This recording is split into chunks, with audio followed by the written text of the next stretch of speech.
روبرا نیست احوالم، شبا بعد روزا درگیر کارم، حالم خوش نی تو منو کشتی.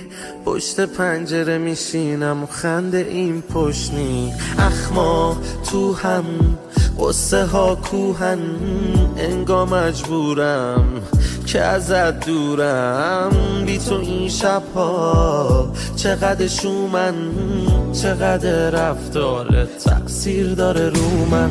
نه میتونم جلو تیم بحث رو بازش کنم، نه میتونم با غم تنهایی سازش کنم، نه غرور اجازه میده که به تو خواهش کنم، ولی من دلم پر میزنه موهاتو نوازش کنم. نه میتونم جلو تیم بحث رو بازش کنم، نه میتونم با غم تنهایی سازش کنم، نه غرور اجازه میده که به تو خواهش کنم، ولی من دلم پر میزنه موهاتو نوازش کنم.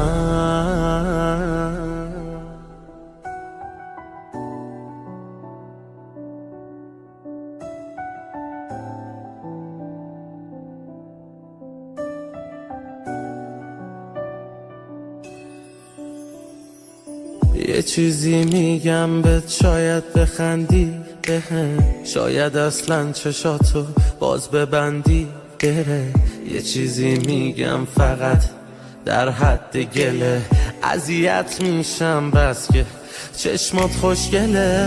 یه چیزی میگم یه چیزی میشنوی، ما تو هر زمینه ای میکنیم پیشروی. حالام که حرف دله حرفشو میشنویم، تو میخوای بشکونی خب باشه میشکنیم. نه میتونم جلو تیم بحث رو بازش کنم، نه میتونم با غم تنهایی سازش کنم، نه غرور اجازه میده که به تو خواهش کنم، ولی من دلم پر میزنه موهاتو نوازش کنم. ما که این حرفا رو نداریم، تو چقدر ناز داری، ما شاه و بیبی بودیم چی کار سرباز داری. ما که دلمونو پای هرچی دلت خواست دادیم، پاس دادیم به اونی که بلد نی پاس کاری. فقط بلدی که دل منو بشکنی، اونی که گفتی واسشی حقشو بشندی. فقط میدونی که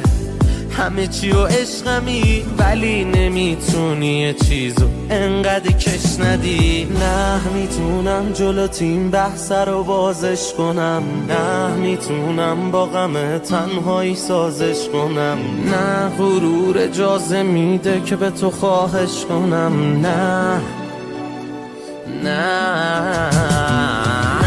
میتونم جلو تیم بحث رو بازش کنم، نه میتونم با غم تنهایی سازش کنم، نه غرور اجازه میده که به تو خواهش کنم، ولی من دلم پر میزنه موهاتو نوازش کنم.